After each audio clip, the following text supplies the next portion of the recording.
Hi, welcome back to the HoriZEN series of videos.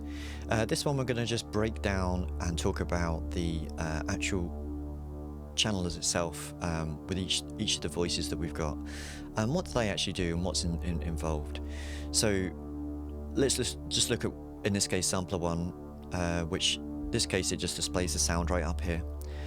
So obviously this is the sound browser, which has got obviously plenty of sounds to kind of choose from. So once you've selected your sound, you can then adjust the volume, its pitch, panning and transpose of that sound. If it's a sample, you can reverse that and then change the offset based on where that sample starts. It also has a little range function here, so you can start the note and end the note based on the actual layout of the keyboard itself. So if you want to have a real subby sound, for example, but you don't want that sub sound to be played higher up on the keyboard, then you would simply tail down the end note of this, and so that you would only get the bottom side of that sound. So that's kind of covered that little sampler section here. Moving on to gain envelopes, we've got the AHDSR version of this. So obviously attack, hold, decay, sustain and release.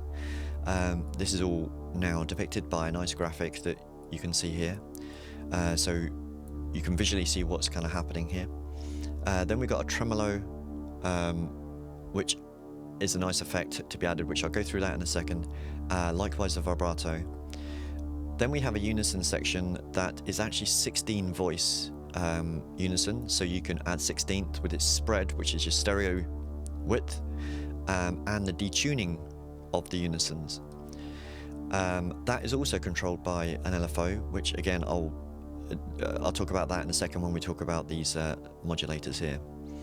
The control section is a mono glide, which is where it glides up to the next note and the speed of said glide. And we've also got a new function that is +1 and -1 of that note.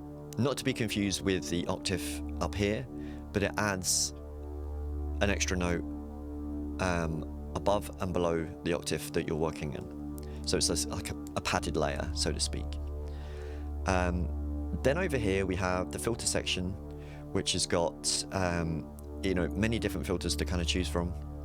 And then obviously you can change the rate and the res, and let that sort of work to whatever it is you want to work with. Next to that is the LFO section, again controlled by these, and we have the filter envelope that controls this, similar to the gain envelope, with the same AHDSR functionality. To each sound we have an FM engine, which can be sort of toggled on and manipulated in many ways. This is a lot of fun, and it can kind of add nice depth and perhaps warmth to some sounds. Then we have full sends down here. So these link directly to the effects section. So for example, effect 1, if I want,